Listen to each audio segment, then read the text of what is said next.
ዲያሪው ክፍል 8 ልብ አንጠልጣይ ታሪክ። ደራሲ ፍስሐ ተክሌ፣ ተራኪ ሶፊያ ዩሱፍ። ይህንና መሰል የፍቅር ታሪኮችን ለማግኘት ቻናላችንን ሰብስክራይብ ያድርጉ። መልካም ቆይታ። መልካም ንባብ እንዲሆንልዎ እመኛለሁ አለኝ በፊዝ መልክ። ለፌዞ ቁብ ሳልሰጥ አመሰግናለሁ 50 አለቃ በማለት ቶሎ ቶሎ እየተራመድኩ ከቢሮው ወጣሁ። ጥበቃው ተመለስ እንዳይለኝ ብሰጋም በዝምታ አሳለፈኝ። እኔ ግን ከመፍራቴ የተነሳ ወደ ኋላ ዞር ብዬ እንኳ ማየት አልደፈርኩም።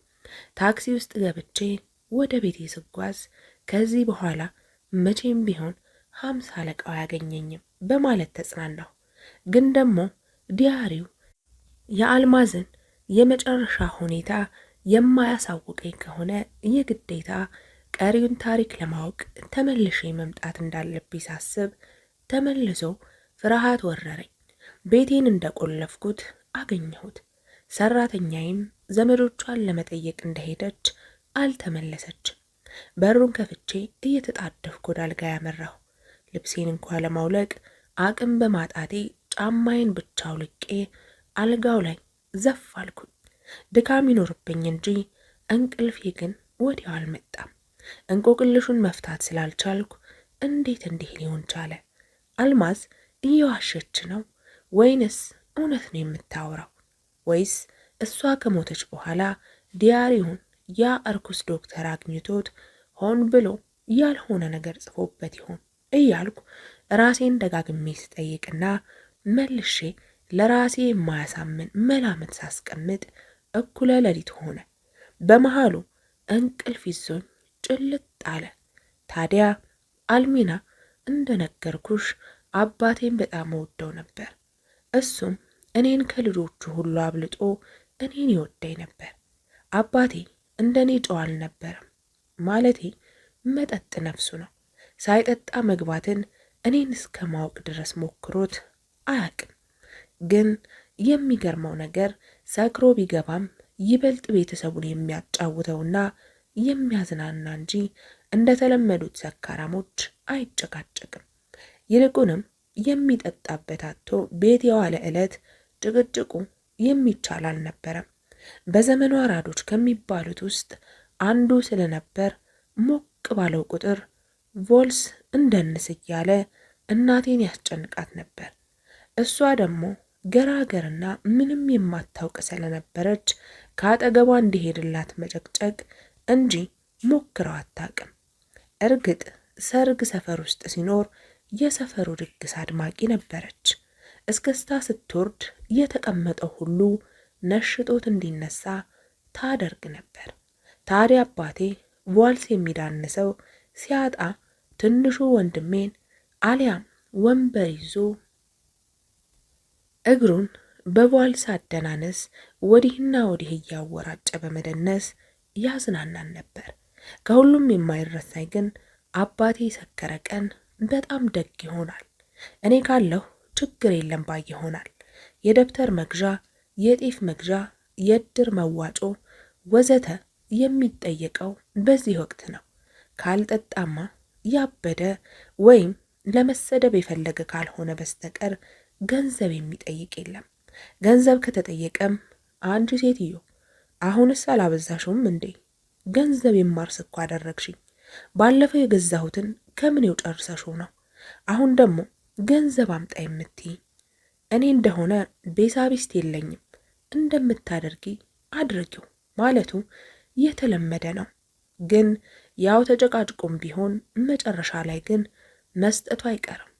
ደግነቱ ሁሌ ስለሚሰክር ችግር የለም። ማታ ያለ ጭቅጭቅ እኔ እያለሁ ያመሽና ጠዋት ሲነሳ ገንዘቡን ቆጥሮ መጉደሉን ከተጠራጠረ እኛም አቅብጦን ገንዘብ ማታ እንደሰጠን ከነገርነው ሁሌ የማትረሳኝ ቃሉ እናንተ ሰዎች እኔ ስሰክር ገንዘብ አትጠይቁኝ አላልኩም የሚለው ነበር። ያም ሆነ ይህ ሳይሰክር ጠይቆ ከመስደብ የተሻለው አማራጭ ያኛው በመሆኑ እኛም መጠየቃችንን አይቀርም። እሱም ያችኑ ቃል መናገሩን አይተው። ታዲያ አልሚና አባቴ ጥቁር መሆናችንን አይቀበልም ነበር። ጥቁር የሚባል ነገር አይወድም። ጥቁር ስልሽ ከሱ በመጠን ጠቆር ያለው ማለቴ ነው። በእርሱ አስተሳሰብ ጥቁር ሰው አይሆነውም። ለሱ ጥቁር በግ ወይም ዶሮ ገደቢስ ነው። ምን አለፋሽ ከለበሰው ሱፍ በስተቀር ጥቁር የተባለ ነገር አይስማማው። አንዴ ትዝ የሚለኝ የስፖርት አስተማሪያችን ዴስክ ሰብረሃል ብለው ከተቀመጥነው ልጆች መሃል እኔን ወላጅ አምጣ ብለው አባረሩኝ።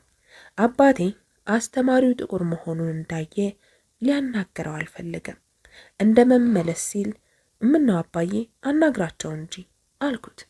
አይ እኔ ጥቁር ሰው አይሆነኝም፣ በኋላ እናደውኝ መጥፎ ነገር ከምናገር ዝም ብዬ ክፈል የሚሉኝን ብር ብከፍል ይሻላል ብሎ ሊመለስ ሲል እኔ እንደምንም አግባብቼ ጥሩ ሰው ስለሆኑ እንደማያስከፍሉኝ ነግሬ ሳይወድ በግድ መለስኩት። አስተሳሰቡ በአጋጣሚ ተሳካና እንዳለው ሰውየው ምንም ያህል ቢለመኑ ፍንክች የሚሉ ስላልነበሩ እየተናደደ ክፈል የተባለውን ከፍሎ ተገላገለ። ታዲያ እኔም ሁልጊዜ ጥቁር ሴት እንዳላገባና ጥቁር ጓደኛ እንዳይኖረኝ ይመክረኝ ነበር።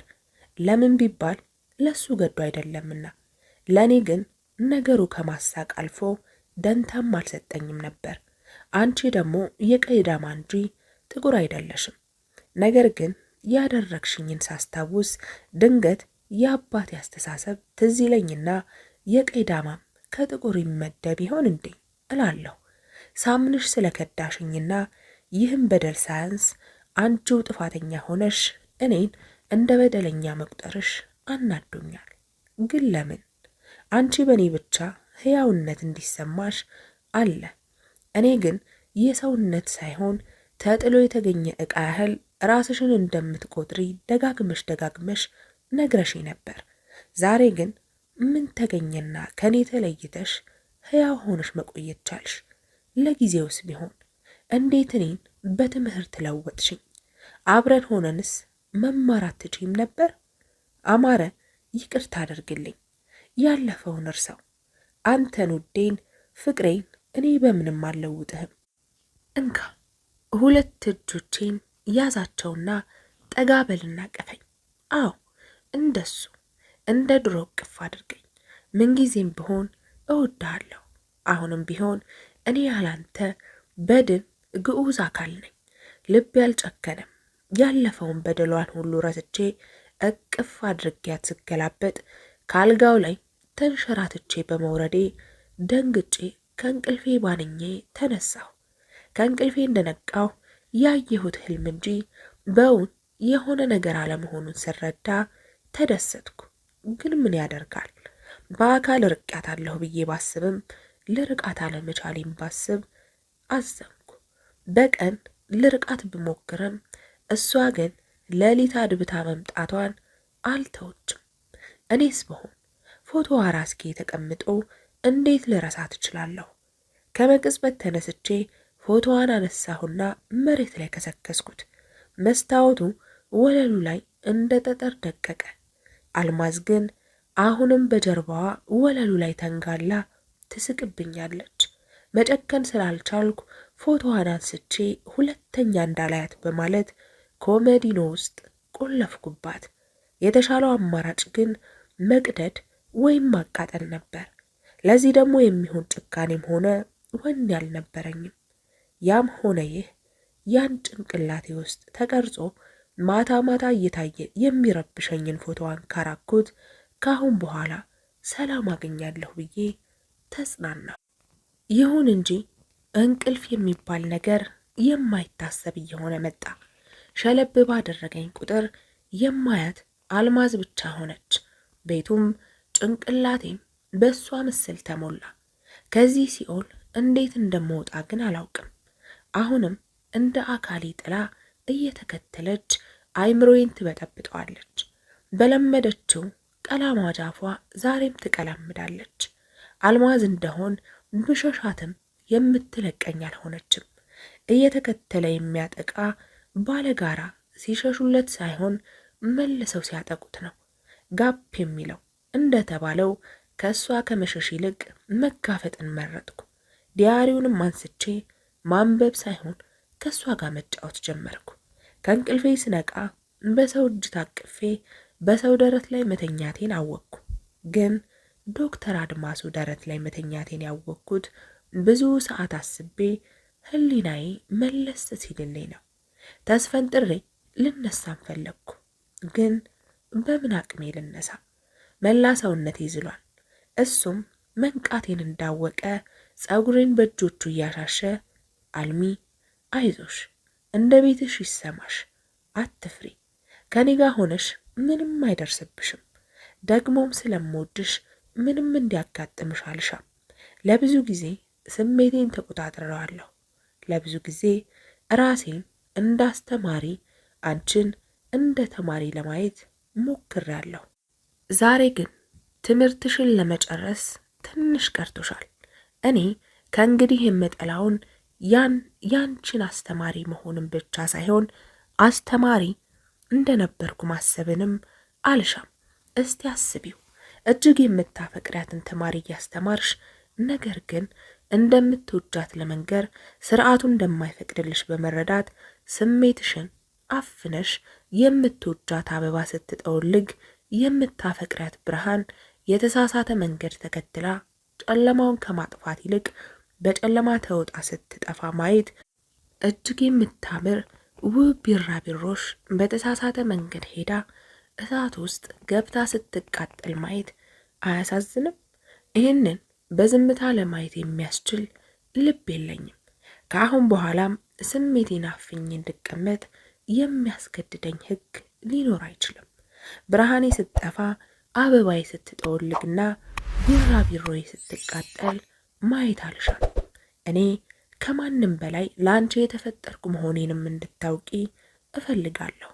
ሁሌም ለዘላለም ካንቺ ጋር መሆንን እሻለሁ። እጅግ በጣም እወድሻለሁ ብሎ ጉንጬን ሳመ። ነገሩ ግራ ቢገባኝም የቀረኝ አንድ ተስፋና አለኝታዬ እሱ ብቻ በመሆኑና ሌላ አማራጭ ስላልነበረኝ እሱንም ማስቀየም ስላልነበረብኝ ምንም ሳልናገር ደረቱ ላይ ልጥፍ ብዬ ተኛሁ። እምባዬ ግን ማቆሚያ አልነበረውም። ደረቱን በእንባ ያጠብኩት፣ እሱም ጸጉሬን እያሻሸና ጉንጬን እየሳመ እያባበለኝ ጀመር። ዲያሪውን መቀጠል አልቻልኩም። ድርጊቱ አሁን የተፈጸመ መሰለኝ። ለካስ ያ እርኩስ ላስጠናሽ የሚለውና የኔን ስም የሚያራክሰው ለጤናው አልነበረም። እንዴት የተነሳ አጠገቤ የለም እንጂ አግኝቼው ቢሆንና አንቄ ብገለው ደስተኛ ነበርኩ። ግን ጊዜውን ሳየውና ከ3 ዓመት በፊት የተፈጸመ ድርጊት መሆኑን ስረዳ መናደዴ ቂልነት መሆኑን በመረዳት ላለመናደድ ጣርኩ። ውስጤ ግን መብከንከኑን ሊያቆም አልቻለም። በጣም የገረመኝና ያናደደኝ ግን አልማዝ ለምን ዲያሪዋ በሙሉ በውሸት የተሞላ እንዲሆን መፈለጓን አለማወቄ ነው።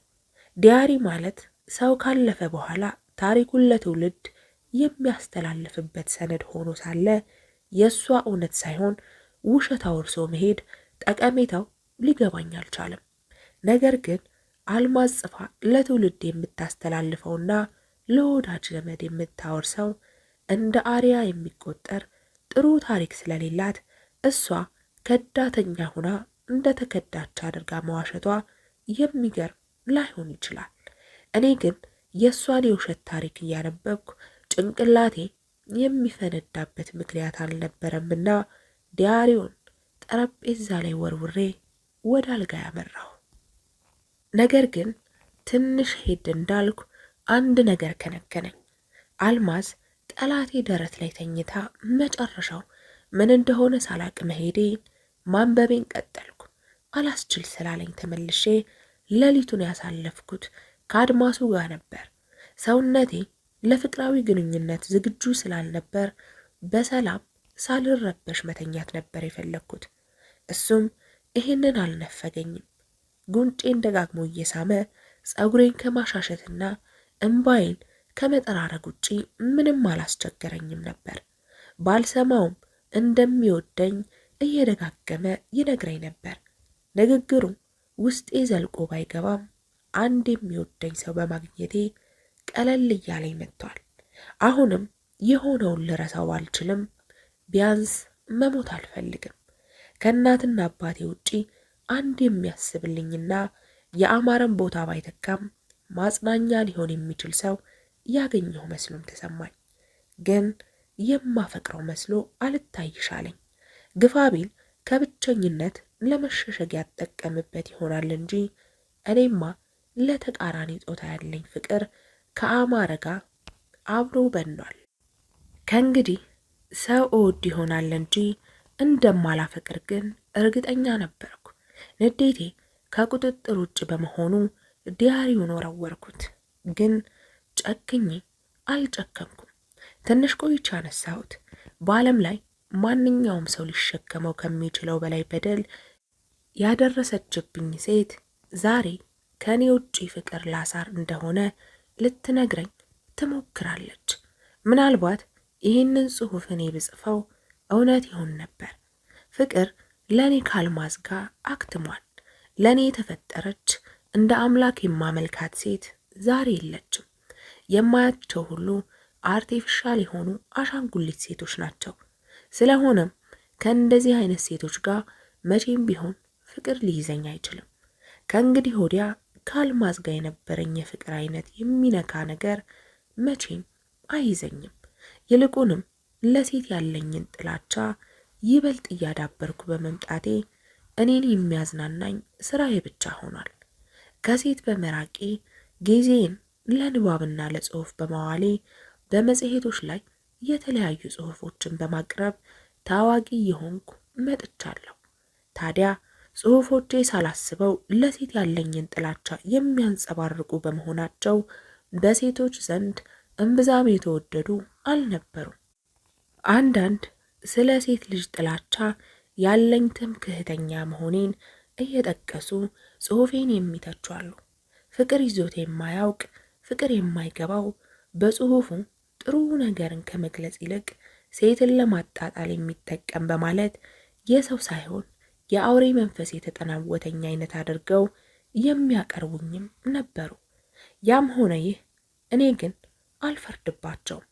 አልገባቸውም እንጂ እኔ ስለ ፍቅር ከማንም በላይ ጠንቅቄ የማውቅ ነበርኩ። የኔ ሕይወት ታሪክ በፍቅር ገመድ ተተብትቦ በመጨረሻ እኔንም ጠልፎና ሽባ አድርጎ ከትምህርት ቤት አባሮኛል።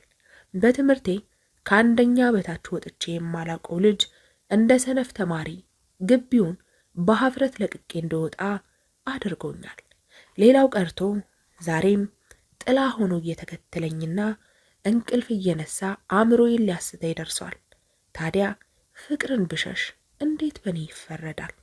ፍቅርን ከዳተኛ ሴትን ብጠላና ስለ ከዳተኛ ፍቅረኛ ሴት ብተርክ ብጽፍና ባብጠለጥል ለምን የማይሆን ስያሜ እየተለጠፈብኝ እወቀሳለሁ። በመሃሉ የቤቴ በር ተንኳኳ። ከገባሁበት የሐሳብ ባህር ደንግጬ ወጣሁ። በሌሊት የመጣው ማን ነው በማለት ሰዓቴን ተመለከትኩ። ከንጋቱ 12 ሰዓት ሆኗል። ለካስ ሌሊቱን በሙሉ አንዴ ሳነብ ሌላ ጊዜ በሐሳብ ባህር ውስጥ ሰጥሜ ሳሰላስል ሳይታወቀኝ ነግቶ ኖሯል። ያ 50 አለቃ እንዳይሆን ተመኘሁ። ከአልጋዬ ላይ ተነስቼ በሩን ለመክፈት እግሬን ለማንሳት ስሞክር አልቻልኩም። ሰውነቱ ሁሉ ሽባ ሆኗል። እንደምንም እየተንገዳገድኩ በሩን ከፈትኩ። አለሚቱ ነበረች። ዛሬ ደግሞ ብላ ብላ እያደረች መምጣት ጀመረች። እንደገባች ፊቴን ትኩር ብላየችና ምን ነው ጋሼ ደህና አይደሉም እንዴ? ፊቱ ሁሉ እኮ አብጧል። እንቅልፍ የወሰዶት አይመስለኝም። መቼም አንቺ ውጭ በማደርሽ ተናድጄ አልተኛሁም እንዳይሉም አለችኝ በቁጣ። እኔስ ደህና ነኝ። ይልቁንስ ደህና ያልሆንሽው አንቺ ነሽ። ለመሆኑ የት ሄደሽ ነው ብዬ አባረኩባት። ጋሼ ሳልነግሮት በማደሬ ይቅርታ አድርጉልኝ። ከልጅነቴ ጀምሮ ያሳደጉኝ ጎረቤታችን የነበሩ አንድ ደግ አሮጊት ነበሩ። ዘመዶቼ መታመማቸውን ነግረውኝ ብሄድ እጁ ላይ ግጥም አሉ። እኔም ጥዬ መምጣት ስለማልችል ያው ትላንት ቀብሩዬ ከዛ መልስ አስተዳደሬ መምጣቴ ነው። መቼም ጥዬ ከመምጣት እርስዎ ቢቆጡ ይሻላል ብዬ ነው ብላ ወደ ጓዳ ገባች። የሚበላ ነገር ከቀመስኩ ቆይቼ ስለነበረና ረሃቡ ስለጠናብኝ በመምጣቷ ደስ ብሎኛል። በዚህ ላይ ደግሞ የቤት ሰራተኛዬን ብቻ ባለመሆኗ እንዲህ ስረበሽ የእሷ መኖር አስፈላጊ ነው። ግን ሳያት ለምን እንደተናደድኩ አልገባኝም። መቼም ቅናት መሆን የለበትም። አለሚቱ በእኔ ንዴት ብዙም ሳትጨነቅ እንቁላል ጠባብሳ ጠረጴዛ ላይ ያስቀመጠችልኝ። በጣም ከመራቤ የተነሳ ከምኔው እንደጨረስኩት እንኳ ትዝ አይለኝም። ያቀረበችልኝንም ወተት ጠጥቼ ወደ አልጋ ያመራሁ። ከድካም የተነሳ ሰውነቴ ይዝሏል። ከዚህ በኋላ አንዲት ገጽ እንኳ ማንበብ እንደማልችል እርግጠኛ ነበርኩ።